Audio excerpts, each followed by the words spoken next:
All right, welcome back to the journey. Thank you for being a part of the journey, and don't forget to share the journey. And welcome to this edition of the Sunday Monday vlog. As I try to get comfortable, this video is going to be a little bit different than my normal videos. I'm going to go over a little bit of what happened this week, things going on, and then we're going to switch to the Doomsday Prepper is back. Why you should possibly panic. And we're going to dive down the rabbit hole a little bit. So this week, I ended up, you see, we got some snow again. Winter was back here at the ranch, and I wasn't going to seed, but the fencer, Frontier Fencing, that came and finished the fencing where the snow was the 4 feet deep down the valley, they were able to get the fencing done, and he is previous Amish. He grew up in the Amish lifestyle. At 18, he left the sect and is living his regular life now. I talked to him about the seed, and he said here in Colorado, you want to get seeds out on the ground by the 15th of March, starting around March 1st to March 15th. He's from Ohio, but he's been out here for a while. He still gardens and does stuff like that. So he said, back in Ohio, it's the 1st to 15th of February. Here in Colorado, because of the high altitude, it's between March 1st and March 15th, which a lot of things I've looked online says for Colorado that you want to do it like April and May, because we normally have the last snows the end of May. But he said, no, you want it in March due to the fact the ground cracks, it opens, it closes, it opens, it closes, back and forth through our different springs and winters that come back and forth, back and forth. So with the snow, I went ahead and started seeding so that way I could see where I was putting the fine annual ryegrass seeds, so I could make sure I covered the whole area. So I've got about half the pallet done. I still have the other half the pallet to do. I still had the 4 cases of daikon radishes to seed. I had the 4 cases of the purple top turnips that I'm going to spread throughout the ranch. So that will all be a food source for the animals. That will help cut back on feed, hopefully this next winter, and just get things going. Also got some fence torn down, got T-posts started getting pulled. Today, Sunday, Rex had another birthday party, so we went to another birthday party, and Rex did good. He wiped out running around their basement, and his feet are healing up. They're scabbed over. When he wiped out, he nicked his scab, so it started bleeding just a little bit, but the little boy went and got Rex a Band-Aid, and he also drew Rex some pictures, which are out in the truck now that I think about it. So I'll show those pictures on the next Sunday Monday vlog. I'm going to go to town tomorrow, so I'm going to pick up some dollar store frames to put the pictures in. So just like the clothing rack that I have sitting over here that one of my subscribers made for me for Christmas, the picture, I'm going to do a wall in the house for all the different things subscribers, visitors, and everything creates for me or draws for me, like pictures, things like that. Hey, no fighting in there. And that's pretty much it. So this week I hopefully will have insurance this week. I was supposed to have it last week, and things are getting all mixed up. So he believes he'll have everything ironed out this week. Hopefully get that taken care of. The big boom crane that I bought at that auction a while back, last year actually, they got the new cylinder in it, so it has brakes now, or should have brakes. I'm going to stop there tomorrow. They said the hydraulic system has issues and they're not capable of doing heavy equipment hydraulic system, so I would have to find another shop for that. So I think with my crypto going down as far as it has, I'm just going to get the crane brought out here, and maybe in the future, if, well, hopefully the crypto will go back up, then I'll get a heavy equipment mechanic, a mobile one, to come out, look at the crane, find out what it would cost to fix it. Otherwise, it's going to go on top of the mountain, and I'm going to have a 80-foot or 70 or 80 foot boom crane flagpole, and I get a custom flag that you'll be able to see from the road coming up to the ranch.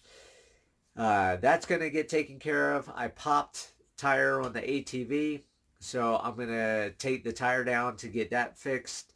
I also I'm going to swing by the motor place and get another tire and rim, so I have a spare tire for it just in case that happens again. I wasn't thinking of that. And I think that's pretty much it for this week. And then tomorrow, I'm going to wake up early. And this is where we're going to go down the rabbit hole. So for those of you that don't know, which you probably don't know because I wasn't talking about all this in YouTube videos years ago, because I didn't have YouTube video years ago. I just started the homestead channel, and it's just been homesteading. But as for those of you that don't know, I'm ex-military, so I've learned a lot of stuff in the military, government, everything like that. And after I got out the military, I kind of dove down into the doomsday prepper, not the psychotic where I'm building underground bunkers and all that type of stuff. But I did dive down the hole. I did do preps where I was storing up beans and rice, which I still have a lot of those food stores. And of course, dry beans and stuff, they last a long, long time. So they're not going to go bad. And I learned all different things. You look at alternative media, which a lot of people don't.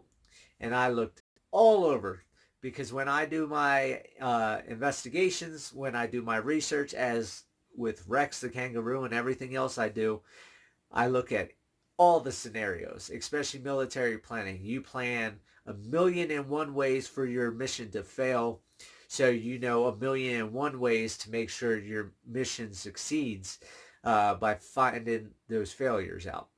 And one of the things that I learned was our food source, our trucking routes, our grocery stores, everything is on a fine, fine hair. And a lot of people don't see that.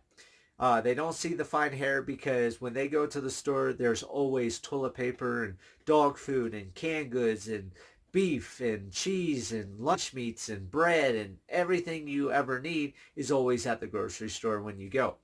But a lot of people don't understand, if one thing goes wrong and a truck can't get to a grocery store for 1 week, and that's 1 week, just 1 week. If something goes wrong and that truck can't get to a grocery store for a week, those shelves go bare. Now, that's not including a panic. As everybody is seeing now with everything going on with the panic buying of toilet paper, nobody can find toilet paper. All the online websites don't have toilet paper. And now it's leaching out into all the different things. Milk is being bought up, bread is being bought up, diapers, baby wipes, you name it, it's going off the shelf. It's disappearing. Now, I haven't panic bought because I have good amount of stuff that I always have. I always have several weeks of stuff, just because I know if something happens, another truck has to come a week later. I got plenty of stuff for a week and a half, 2 weeks, 3 weeks out. But in panic modes or something like this, pandemics, epidemics, all different things that can cause natural storms, chaos, riots. For those of you that don't know about Jersey, when Hurricane Sandy came through, people were selling gallons of gas for $50 a gallon, diving in dumpsters for food because they could not get trucks in there because the roads were damaged. And that was like 2-3 weeks. And you just saw everything go to hell and break down and chaos ensue. Now, because I haven't been in the doomsday prepper mindset or the prepper mindset for a long time now, because I've been making money with crypto, things have been lush, things have been good, I don't look at the negatives. And that's another thing. Everybody that gets into the prepper movement, the doomsday prepper, the panic mode, it's fear. Fear drives you, and you think the world's going to end tomorrow, so you got to do everything right this minute. And you don't let it go out farther and farther down the line. You have to do it all right this moment. And a lot of people that aren't headstrong, which, you're taught in the military to get your mind right, keep your mind right, stay headstrong. We got little man over here. He wants to lighten the mood. Right, Rex? You gonna say hi to everybody? Yeah? You're just watching the tripod.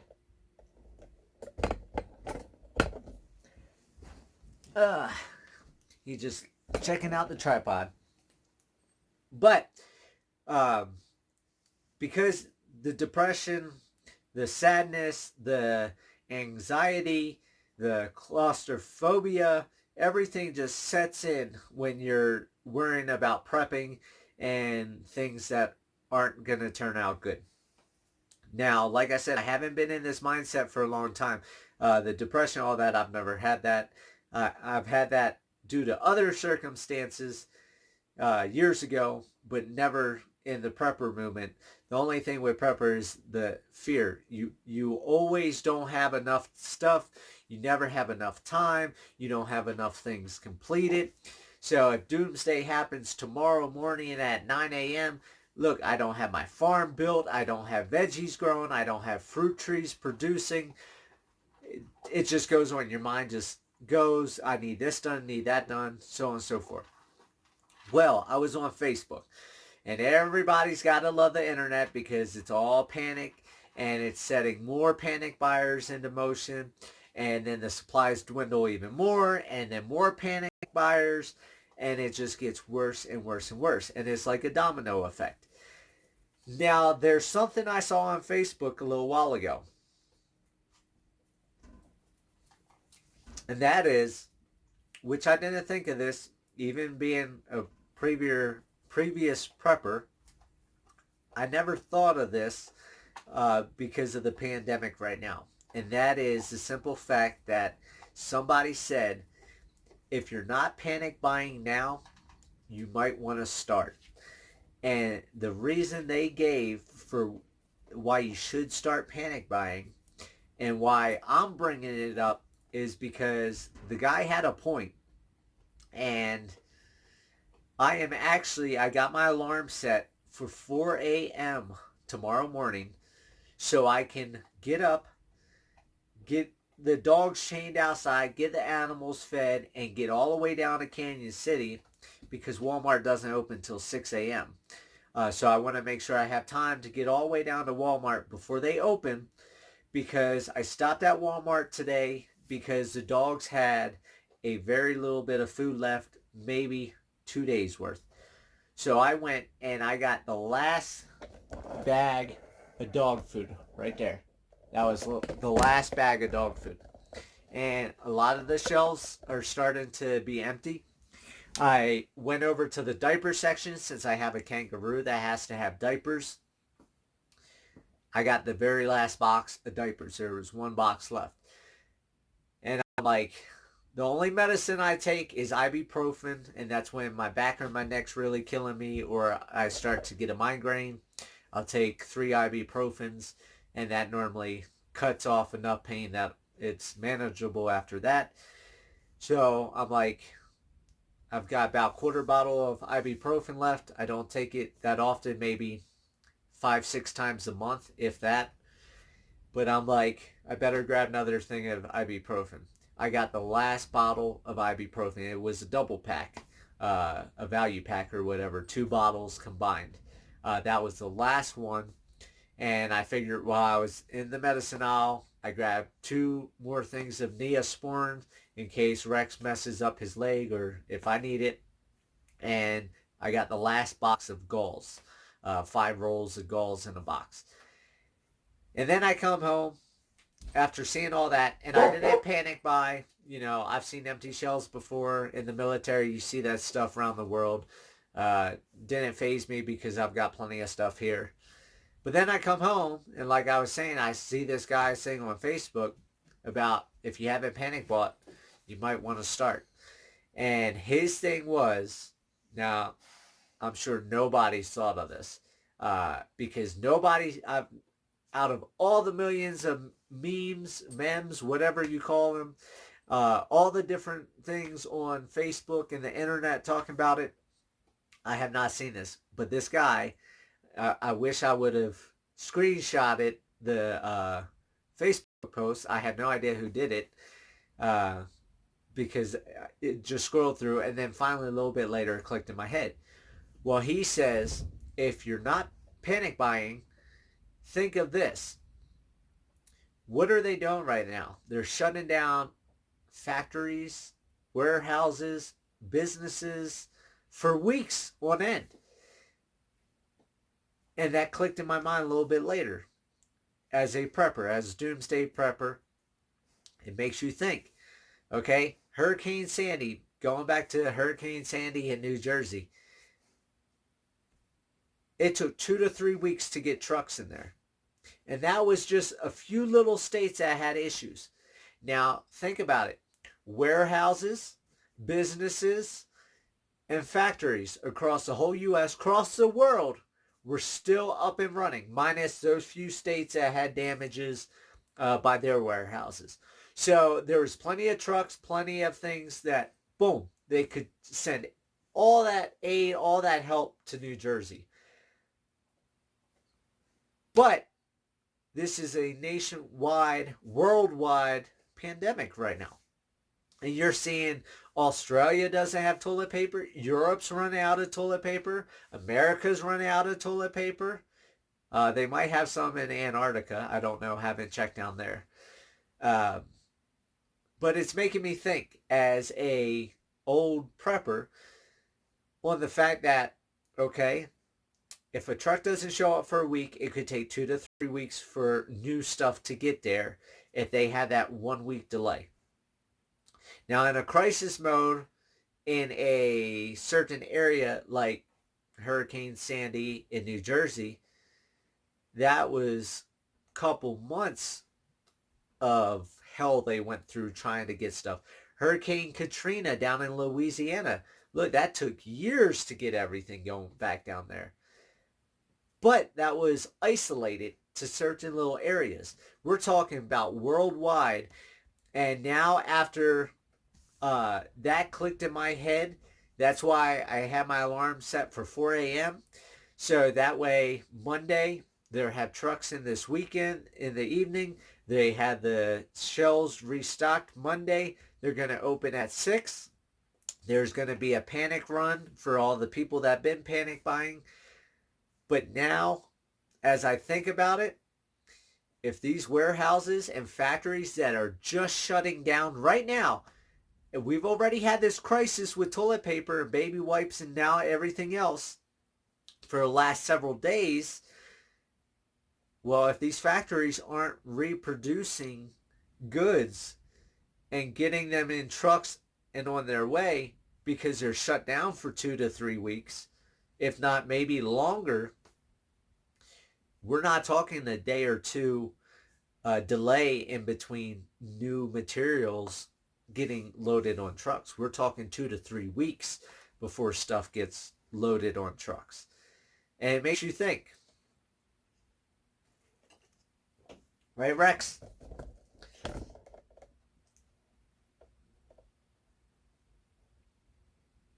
He's so handsome and adorable, especially when he scratches. So this video isn't to scare everybody into panic buying. It's not made to make things worse. But on the same hand, there's a lot of people that aren't prepared. Like me, I normally have, if I'm down to like a 12 pack of toilet paper, I buy a 24 pack. And I never go below 12 rolls. And it's just me. So that's plenty. That lasts me a long time. But like I said, if factories and warehouses and everything is shut down for the next 2 to 3 weeks, like they're saying, and they're shutting more and more stuff down. And the second thing that is really kicking in is different states are calling National Guard in. And I don't know if you guys have ever watched the Ferguson riots or Hurricane Katrina, when cities are locked down, National Guard's in control. Um, I did a lot of research on a lot of countries and a lot of things that have happened in the past. And that's the one thing we have been taught well, is the past will be repeated. And a lot of people don't know what the past is because they have such a small intellect, um, memory, whatever you want to call it. Everybody floats by information. They don't remember what happens. We keep rewriting history, getting rid of the old history for new history. And by doing that, we can't learn from the past, and it's going to repeat itself. And this has happened for hundreds and thousands of years. And the sad part is, with everything shutting down, uh, I really don't think it's that bad. But because they are shutting all the businesses down, the stock market's lost so much money, crypto's lost so much money. I've lost a lot of money. Um, Things could get really bad really quick, and I just wanted to throw that out there, that you might want to consider. It's not just my state, my city, my little town factory. It's worldwide. Everything's shutting down. And with all that delay, just think how long it's going to take for the new stuff to start being made when the factories get back online, let alone it has to be made, it has to be boxed, it has to then go into a truck. The truck has to go thousands of miles to your city, your state, your little town, your little grocery store, for them to unbox it, to get it onto the shelves for you to finally get it. And we're not talking hours or minutes or days or weeks. We're talking, well, we're talking weeks for everything once it gets back online to finally hit your stores. And if they're just now shutting down now, and we've been going through this crisis already for a few days and it's this bad, just think what it's going to be like in 2 to 3 weeks. So, like I said, not to scare everybody, not to be a doomsday prepper on everybody, but I want you to think about the past, about other people that have been in hard circumstances, and not to make you a panic buyer, but you just might want to start panic buying to make sure you're taken care of. Now, that's not to say buy a year's worth, because you got to think of others. Tomorrow when I go to town, I'm going to buy 2 packs of toilet paper, 2 packs of paper towels, two of each thing, except like soups. I'll buy a couple dozen things of soup. Um, but I'm basically going to get enough for me for, I want to say, 3 weeks to a month, because like I said, with them shutting down, I want to make sure I can stretch myself out. And then, of course, I've got plenty of food source here. I've got plenty of seeds. And with all the manure and everything from the animals, I could start gardening because spring is around the corner. And, of course, there's plenty of wild plants, uh, pine trees, everything else that is edible to humans and aliens like me. I could survive because I went through survivalist training in the military. So for those of you that haven't done all this stuff, you might want to get books. You might want to just look into things. Don't go all doomsday prepper where you're planning for the next 50 years of having stuff. Plan for a month. And don't get depressed. Don't get rambunctious. Don't get fearful. Uh, just keep yourself in a good place, that you're not overextending yourself, but you're not underextending yourself where you got one roll of toilet paper and you're not going to get toilet paper for 2 weeks. You know, you want to make sure you've got a nice supply for like a month. And if you got a month's supply of everything, you're better than 99% of the world, because a lot of people can't even do a week's worth of stuff on their income, or due to the fact in circumstances like right now where everything's just gone. Um, but with that, hope everybody has a great week. Like I said, you might want to consider starting panic buying. that's up to you. I'm going to go do a little more shopping tomorrow just to make sure I'm safe. If they get more dog food in, I'm going to pick up another bag of dog food just so I have extra for the dogs and extra everything else. And with that, have a great week. I'll see you guys next week. Hopefully I'll have some good news that I'm insured. Hopefully I'll be open next week. I'm not going to not open because of the stuff going on right now, because I'm not too concerned about it. Things come and go on this planet all the time. I'm an alien. I'm not worried about it. And humans can't give stuff to the animals. So I'm not too concerned. So with that, take it easy. Have a great week. I'll see y'all later. Okay, so I'm out here pulling T-posts and taking fence down. So over there was the fence across the road, this fence that came around, and then it came all the way down here. You can see I pulled all these T-posts and the fence panels that go behind the pond all the way around. So it's a beautiful day while the fencers are on the backside finishing up. I decided to get over here, start tearing all this down because the ground is thawed out, minus a couple posts here and there that I can't quite get pulled yet. All right, the good news is Frontier Fence is here. They have all their equipment. They're up on the other side of the mountain finishing up, tying up the fence and bringing it down to the ground, because with the snow and ice, they couldn't get it quite to the ground in some places. But you can see they got the fence here. I have to put a T-post in, and the fence all the way down to the creek bed because all this was all covered. And then all these panels of fence were what divided in between to keep the animals out until the fence could be done. So I tore that down, and then I'll be tearing down where the shelters are, the fence that divides those. And these are all the T-posts that came from the fence so far. I'm going to use those going up the driveway with cattle panels so people can't drive through the neighbor's yard if they want to try to go off my driveway like some people have. And it's just going to be a lot of work to get everything cleaned up and done before the grand opening.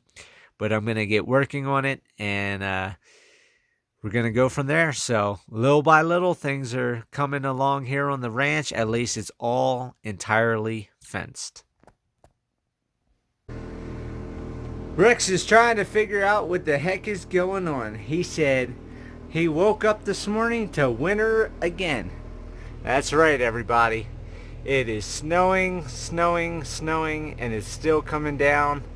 I don't know if you can see it on the shadow of the tree, but the snow is coming down like crazy.